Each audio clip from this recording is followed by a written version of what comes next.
आलेल्या जागेवर शासनाने 10 नोव्हेंबर 1918 रोजी डॉक्टर आंबेडकरांची नेमणूक केली।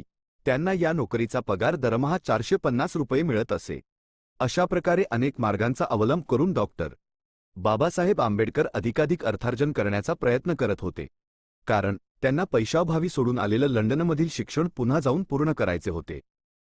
लंडनहून आल्यानंतर डॉक्टर बाबासाहेब आंबेडकर यांनी व्यापाऱ्यांना आणि व्यापारी संस्थांना सल्ले देणारी स्टॉक्स अँड शेअर्स ॲडवायझर्स नावाची कंपनी सुरू केली।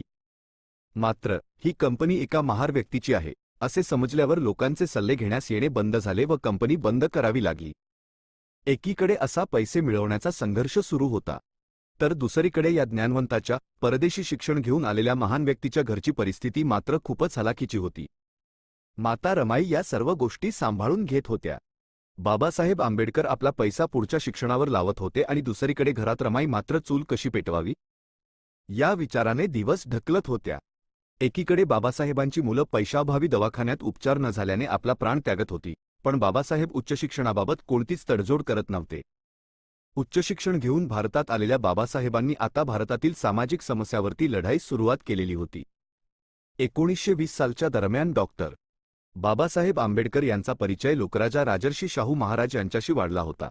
डॉक्टर बाबासाहेब आंबेडकर यांचे लंडनमधील राहिलेले शिक्षण पुन्हा पूर्ण करण्यास जाण्याचे मनसुबे राजर्षी शाहू महाराज यांना समजले होते। तेव्हा त्यांना लोकराजा राजर्षी शाहू महाराजांनी 1,500 रुपये सहकार्य म्हणून दिले। 5 जुलै 1920 रोजी सिटी ऑफ एक्झिटर या बोटीने डॉक्टर बाबासाहेब आंबेडकर पुन्हा शिक्षणासाठी लंडनकडे रवाना झाले।